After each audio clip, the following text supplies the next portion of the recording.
Shalom à tous, on est le 15 Nissan, on reprend le Croquet Mouna, on redémarre le jeûne de la foi. Donc après avoir vu quel type de prière on doit faire pour avoir la paix conjugale, le Rav nous dit chacun il va devoir prier et insister sur les points essentiels sur lesquels il sait que sans ça il ne peut pas avoir de paix conjugale. Maintenant on va voir le cinquième point par rapport à tous les points qu'on a vus dans les pages précédentes.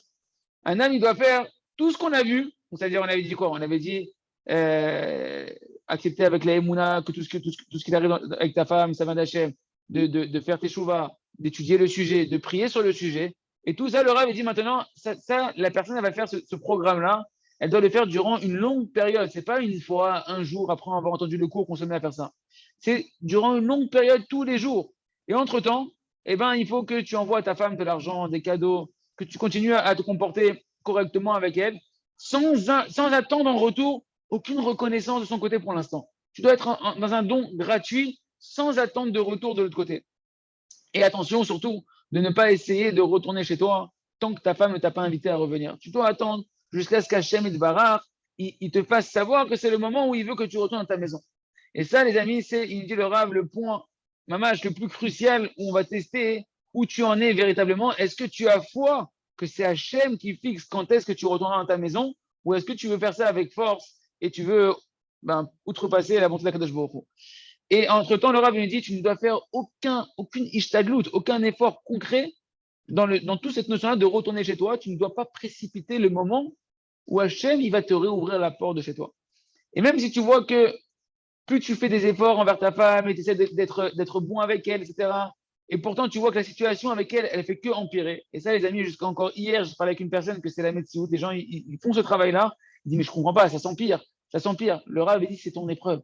Ne t'embrouille pas. Continue à faire ta part à toi. Continue à te renforcer dans ta émouna. Continue à prier, à faire tchouva, à faire du bien à ta femme. Et continue. Et il dit, le Rav, si Béhémet, tu fais ce qui t'incombe, tu fais ta part à toi et tu te répares et tu comprends tes erreurs et tu fais véritablement ce que tu as à faire, tu verras que c'est ta femme elle-même qui va te demander que tu reviennes dans la maison. Et cette fois-ci, tu reviendras avec l'entente conjugale, avec la paix à la maison. Et ta vie, elle sera complètement différente du passé que tu avais vécu avec ta femme, parce que tu as passé une période où tu t'es introspecté, où tu as travaillé sur toi, etc. Et tu recommenceras une nouvelle vie, les gammerés, comme si tu venais de te marier maintenant avec ta femme. En résumé, pour résumer ce chapitre-là, il y a lieu d'insister sur quelques points qu'on a étudiés ensemble qui font en réalité, qui sont appropriés pour toutes les situations de la vie. Premier point, on doit apprendre ici, les amis, j'espère que tout le monde a compris, gérer les problèmes lorsqu'ils sont encore petits. Il ne faut pas attendre qu'il y ait une brisure et qu'il y ait une catastrophe qui se passe pour se réveiller. Donc chacun, il n'est jamais trop tard, il faut se réveiller dès maintenant. Chaque petite chose à la maison, il faut se réveiller à se travailler. Deuxième point, c'est que le seul chemin, l'unique chemin de pouvoir gérer ce genre de problèmes et tous les problèmes de la vie, ce sont les trois niveaux de la Emouna de la foi qu'on a abordés dans ce chapitre-là du Shalom Bayit, mais qui sont vrais, comme on l'a vu dans tout le journal de la foi, de savoir que comme ça, Hachem, il veut que tout est pour le bien, et qu'est-ce que Hachem, il veut de moi pour me rapprocher de lui, comment je dois me réparer. D'accord? Et essentiellement, la partie de la tchouva, de faire beaucoup de tchouva. Troisième point qui ressort d'ici, c'est que par la Emouna, une personne qui prend tous les problèmes de sa vie avec les lunettes de la foi, eh ben, il verra que la plus grande des brisures, eh ben, elle peut se transformer dans le plus grand bénéfice pour lui si jamais il sait voir et analyser ce qu'il est en train de vivre avec la main bienveillante d'Hachem qui gère tout ça derrière, ce qu'on appelle voir avec les yeux de la Emouna la situation. Là, Hachem, on continue avec le jardin des louanges, Bitul Trumot. Un homme, il peut, par le remerciement et la Emouna, et ça, c'est, mes amis, c'est chacun, tous les problèmes psychologiques que tout le monde a et tous les problèmes de la vie intérieure de chacun, c'est qu'on a tous eu des traumatismes dans notre vie. Un certain, c'est tout ce que la psychanalyse, elle essaie de faire, etc. Chacun, il a des traumatismes dans sa vie qui sont arrivés à des moments et qui lui font des blocages intérieurs, qui lui font des verrous à l'intérieur de lui et qui font que dans sa vie, il peut être handicapé ou avoir des blocages, etc. Des traumatismes. Et bien, par le remerciement et par la Emouna, on va voir qu'on peut réparer tous ces traumatismes d'une personne. Il y a des personnes qui ont vécu dans leur vie un traumatisme. Et donc, c'est-à-dire, en fait, ils ont une cicatrice sentimentale. Ce n'est pas une cicatrice d'un coup dans le corps. C'est une cicatrice dans leur mental, dans leur psychique, dans leur vécu qu'ils ont eu, qu'ils ont une séquelle à l'intérieur d'eux, qu'ils ont vécu un événement tragique, difficile, douloureux dans leur vie. Et le Rav dit, par le travail du remerciement, un homme, il peut guérir et annuler tous les traumatismes de sa vie. Parce que tous les traumatismes, en réalité, c'est uniquement parce qu'un homme, lorsqu'il a traversé cet événement qu'on appelle un trauma, il n'avait pas à ce moment-là la capacité d'accepter avec la foi et la émouna ce qu'il était en train de vivre. Et donc, au moment où il l'a vécu, au niveau sentimental, il a traversé quelque chose qu'il a vécu comme quelque chose de mal. Or, on a dit que nous, le mal, en réalité, c'est uniquement un voile complet de la main d'Hachem, de la émouna, que c'est Hachem qui a fait cette situation. Et c'est clair que si jamais à l'époque, cette personne-là, elle avait pu avoir la émouna, que ce qu'elle était en train de traverser, c'était véritablement d'Hachem pour son bien, peu importe ce que tu as traversé, si tu avais eu cette foi-là, à ce moment-là, que tu aurais pu tout de suite rebondir avec la foi, tu n'aurais pas jamais toute ta vie subi cette souffrance qui provient de ce qu'on appelle le trauma que tu as vécu à l'époque. Tu l'aurais nettoyé tout de suite, ce traumatisme, tu l'aurais remonté dans la émouna. Et voilà qu'il y a un juif qui est venu voir le Rav et qui lui a raconté qu'il y a quelques années, quelqu'un l'a menacé. Il l'a menacé, mais grave, il l'a menacé de le tuer. Et bon, Hachem, il a eu des miracles, et Hachem, il l'a sauvé de cette personne-là qui le menaçait de le tuer. Il dit, bien que j'ai été sauvé, Rav, jusqu'à aujourd'hui, dès que je me souviens de cet homme-là, j'ai des angoisses qui montent, j'ai des craintes qui montent. Et les amis, pour ceux qui connaissent un peu ça, qui ont des amis qui ont pu avoir ça, c'est des vraies angoisses. Des gens peuvent avoir des palpitations, ils peuvent se sentir mal, ils peuvent avoir le cœur qui monte, des trucs. Ça peut être grave, ça peut être très très grave, des traumatismes, ça peut faire des vrais problèmes psychosomatiques dans la personne, grave. Et donc cette personne-là, elle souffrait de ça. Le Rav, il lui a dit, sache que toute la souffrance que tu as de ton passé, c'est parce qu'au moment où tu as vécu cette menace de cette personne-là, tu n'avais pas la foi que c'est Hachem qui était derrière lui, qui n'avait rien hormis à Kadosh Baruch Hu, que cet homme-là n'était qu'en réalité qu'un bâton entre les mains d'Hachem et qu'il n'y a pas de souffrance sans faute. Si Hachem t'avait envoyé cet homme-là, c'est pour réparer des fautes que tu avais fait. Et même jusqu'à aujourd'hui, tant que tu te souviens de lui et que tu te mets dans un état de folie et que tu as des angoisses et des craintes qui viennent à cause de ça, c'est uniquement parce qu'aujourd'hui encore, tu ne crois pas en Hachem là-bas. Dans cette situation-là que tu as vécue dans ton passé, tu n'y as toujours pas mis Hachem. C'est un travail, les amis, de remettre dans le passé, dans les événements passés, la main d'Hachem. Tu n'as pas encore la foi que Enon Milvado, Kol et Tova, qu'il n'y a rien hormis Hachem et que tout est pour le bien. C'est pourquoi, dès maintenant, le Rav lui a dit, tu dois te mettre à travailler cette émouna et faire tes chouvas, te repentir sur toutes les années d'angoisse et de ramma que tu as eu et de crainte que tu as eu du passé, où là-bas, durant toutes ces années, tu n'avais pas la foi que c'est Akadosh Baruch Hu qui était derrière tout ça. Et le Rav, il donne un enseignement pour nous. Toute la souffrance qu'un homme il vit, pourquoi il la vit? C'est uniquement parce qu'il manque de Emouna. Comme l'a dit Rabbi Nachman de Breslev, celui qui n'a pas de Emouna, sa vie, c'est pas une vie. Sa vie, c'est pas une vie. Tout ce qu'un homme, il souffre, c'est parce qu'il manque de Emouna, il manque de foi. Si tu avais la foi, tu ne vivrais aucune tristesse, aucune angoisse dans ta vie. Parce que ce qu'Hachem, il fait, tout est pour le bien. Il n'y a pas de mal dans ce monde. La notion de mal, c'est que l'hérésie de l'homme qui l'a créé. C'est que le manque de foi d'un homme qui va créer le concept du mal sur Terre. C'est pourquoi je lui ai dit. Et ça, les amis, c'est pour chacun d'entre nous. Si tu veux effacer ce traumatisme et nettoyer ton passé de toute souffrance, de toute angoisse, de toute crainte, tu dois tous les jours consacrer une demi-heure pour dire merci à Kadosh Baruch Hu sur les traumatismes de ton passé et faire un double repentir, une double teshuva. Non seulement sur la faute pour laquelle Kadosh Baruch Hu, à l'époque, il t'avait envoyé cette souffrance-là, que cette personne-là t'a menacé de te tuer. Parce que si Hachem, à l'époque, c'est une souffrance, c'est terrible. Un bonhomme, il vient, il te menace de te tuer, c'est une souffrance terrible. Mais si Hachem t'a envoyé ça, c'est qu'il y avait une faute à l'origine de ça. Donc tu as cherché à faire tchouva sur la faute originelle qui a engendré cette menace-là. Et même après, tu dois faire tes tchouva encore sur quoi? Sur toute cette période où tu t'es pas éveillé à faire tchouva et que tu es tombé dans l'hérésie de croire qu'Hachem t'a fait du mal ou qu'il y avait du mal dans ta vie, que c'était une hérésie totale. Parce que concrètement, déjà à l'époque, tu aurais dû remercier Hachem et chercher qu'est-ce qu'Hachem veut de toi et faire tes chouvas quand tu t'es fait menacer. Et vu que tu n'as pas fait ça, au moins fais-le maintenant. Fais ce travail-là maintenant. Et comme ça, tu vas dire à Hachem, Maître du monde, Toda Rabba Lecha Hachem, pour toutes les souffrances que j'ai eues, que concrètement, en réalité, ils proviennent du fait que jusqu'à aujourd'hui, je n'ai pas eu foi en toi. Dans cet épisode de ma vie là. Parce que si j'avais cru en toi, Ribono Shalom, si j'avais su que c'était que toi et que c'était pas lui, que c'est toi qui l'as envoyé. Alors déjà à l'époque, si je t'avais vu dans le scénario, je t'aurais remercié à Kadosh Baruch Hu que tu me l'as envoyé. Et j'aurais déjà été en train de te chanter, de te remercier. Et après, j'aurais cherché, Ribono Shalom, quel est le bien à travers cette menace que tu m'as fait. J'ai entendu, j'aurais cherché sur quoi je dois faire tchouva. C'est ça le bien qui se cache dans chaque situation. Sur quoi tu veux que je me repentisse, Hachem. Et déjà à l'époque, alors j'aurais déjà été délivré depuis longtemps de tous ces traumatismes que j'ai vécu jusqu'à aujourd'hui. Que ce soit de la menace, cette personne-là, elle se serait enlevée par ma tchouva à l'époque, ou que ce soit de la crainte et de la peur qu'elle ne m'aurait pas accompagné jusqu'à aujourd'hui. Mais voilà, Ribono Shalom, malheureusement, je n'ai pas eu jusqu'à aujourd'hui foi en toi. Et jusqu'à aujourd'hui, j'ai manqué de Emouna. C'est pourquoi jusqu'à aujourd'hui, je suis encore dans la crainte et dans le trauma, dans l'angoisse.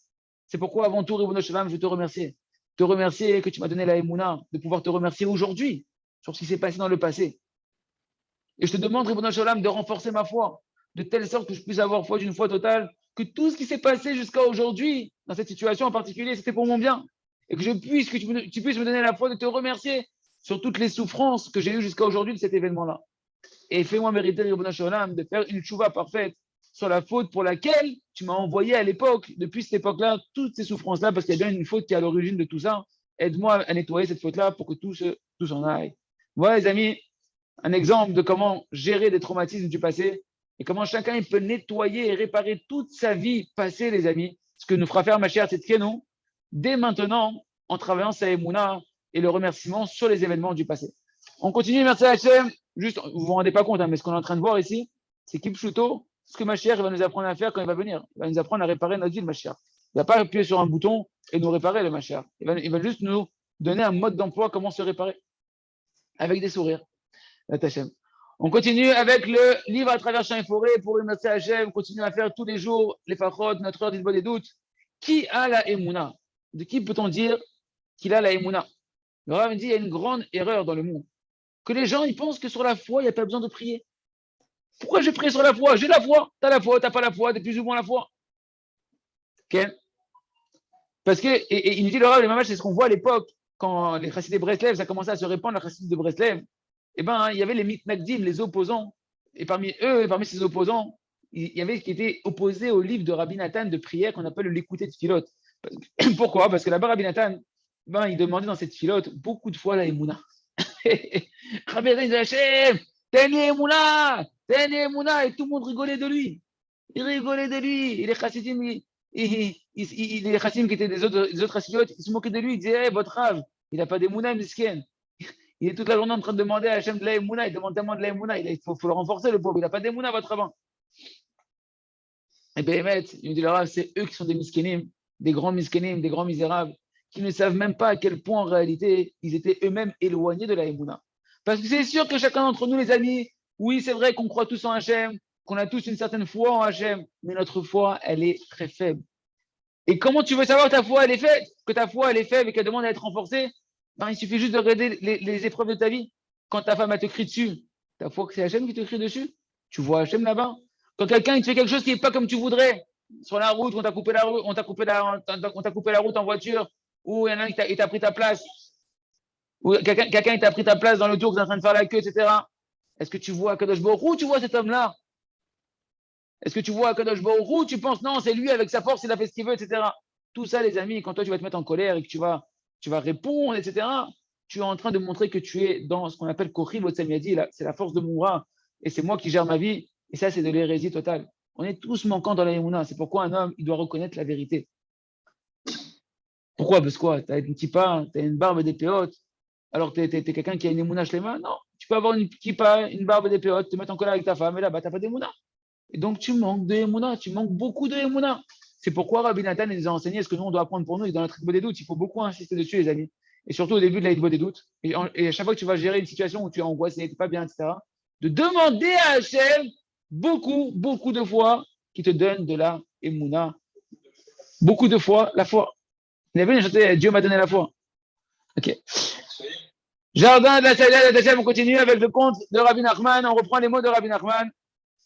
Et voilà qu'une fois, il y a un prince qui est venu et qui a demandé au sage, un fameux sage qui était un orfèvre, qui savait faire des bijoux de manière extraordinaire, il lui a ordonné de lui faire une bague en or. Et voilà que le sage, eh ben, il lui a fait une bague merveilleuse, parce qu'il était très racham, c'était un expert. Et là-bas, il a fait toutes sortes de dessins d'une manière splendide. Et il a gravé dans la bague un ilan, pas moi, un arbre qui était merveilleux. Et voilà que le prince, quand il vient récupérer cette bague, eh ben cette bague, elle ne lui plaisait pas du tout. Et voilà que le sage, il s'est rempli encore une fois, parce que c'était son minag à lui, c'était sa coutume. Il était rempli de souffrances énormes. Parce qu'il savait que cette même bague, avec cet arbre qu'il avait taillé dans la pierre, etc., dans la bague, si c'était quelqu'un en Espagne qui l'avait vu, puisque vu qu'il a fait le tour du monde, ils auraient dit, mais elle est extraordinaire, c'est une œuvre d'art, etc. Donc il était en souffrance totale.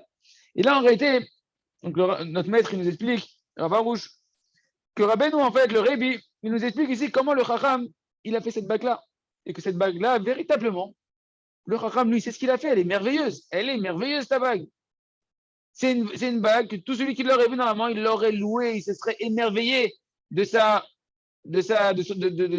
son expertise dans son métier.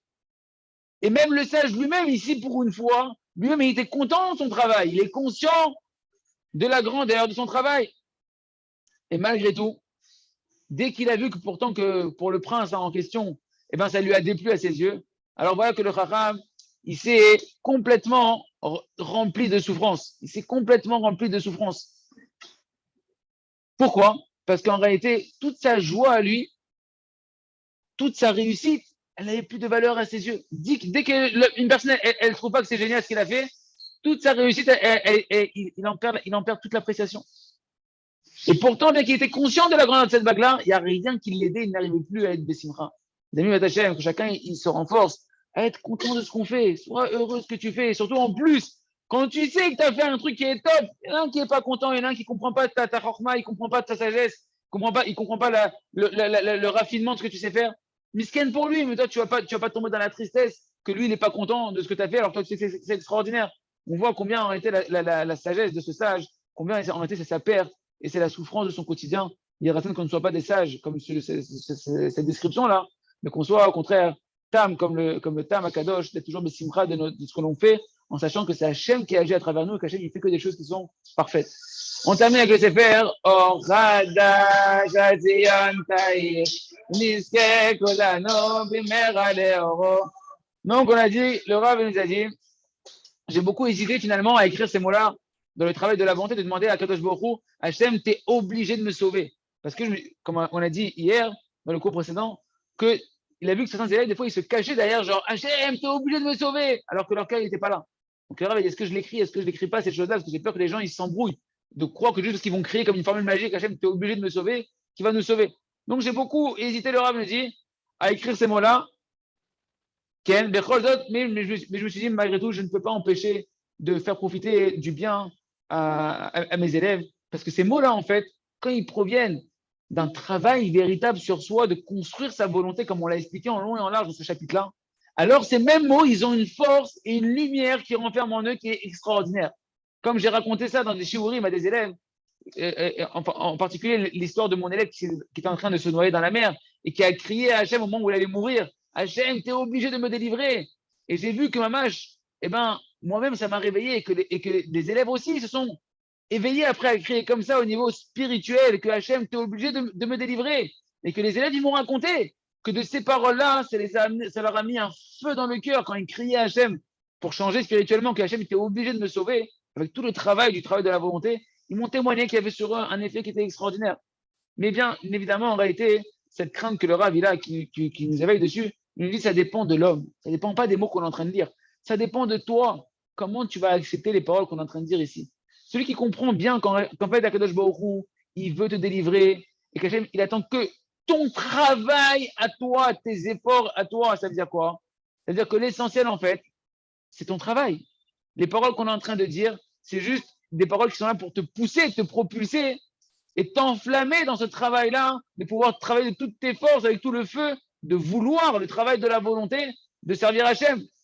Mais celui qui veut juste, entre guillemets, eh ben, se rendre quitte de son travail et se défaire du joug du travail, en pensant qu'ici, il a trouvé ici un raccourci, juste en criant à Kadosh Baruch Hu, Hachem, t'es obligé de me délivrer, eh ben, c'est sûr que si sur le terrain, en fait, je ne fais pas le travail de la volonté véritablement avec travailler les sentiments du cœur, travailler les sensations du cœur véritables, alors pour lui, c'est interdit de dire une chose pareille. Hachem, tu es obligé de me délivrer alors qu'il n'est même pas là-bas. Parce que ces paroles-là, en réalité, elles sont en train de l'endormir plutôt qu'autre chose. Parce que lui, qu'est-ce qu'il se dit? Il dit, hey, c'est bon, j'ai fait ma part. J'ai crié à Kadosh Baruch Hu, alors que son cœur, il n'était pas là-bas. Et au final, il reste dans la même situation. Et en fait, tout ce travail ici de devoir travailler sur soi, Ken, il l'a pas fait. Et il ne se rend pas compte qu'il n'a pas avancé en réalité dans son travail. Donc il nous dit le Rav, c'est pour ça qu'on apprend de là que ce point merveilleux qu'on a appris, Ken, eh ben, il est là pour Meoreret la Avoda. Ken, il peut soit réveiller une personne au service d'Hachem, au service de la volonté de travailler sa volonté de manière extraordinaire. Et pour l'autre, ça va l'endormir. Parce que l'autre, il va se dire, c'est bon, j'ai fait ce que j'avais à faire, j'ai crié à Hachem, j'ai dit à Hachem, tu dois me délivrer, etc. Bon, bah ça, Hachem m'a pas délivré, j'ai fait ma part. Donc, soit c'est en fait un tremplin pour une personne de s'enflammer, soit ça va être quelque chose qu'une personne, elle va s'endormir avec ça. De là, j'ai appris en réalité que, Mamash, il y a des points très subtils et très raffinés dans la Emouna qui vont dépendre en fait de chacun, comment il va accepter les choses, comment il va mettre sa volonté après là-bas. Il y en a un qui va prendre ces points de Emouna qu'on avait vus ici ensemble et qui va se réveiller de toutes ses forces à travers la Kadosh Baruch Hu et s'enflammer pour ça. Et d'autres, il va prendre les mêmes notions, mais il va se cacher derrière et il va tomber dans une torpeur profonde qui va faire qu'il ne change pas. Parce qu'en réalité, il n'est pas en train de travailler et de mettre en action tous les enseignements qu'on est en train de voir. Il y a Ratson que chacun il fait sa demi-heure dans cette demi-heure de travailler, sa volonté de changer sur un point, et que véritablement là-bas, on ait compris que ce qu'Hachem il attend, c'est pas juste de faire comme un perroquet, ce qu'on a écrit ici, mais de travailler véritablement, de modeler l'imagination du cœur jusqu'à avoir des sentiments du cœur véritables, de vouloir être comme Hachem soit dans les traits de caractère qu'on veut changer, et qu'on puisse véritablement voir des miracles, Chazak, Ve Nitrazeh.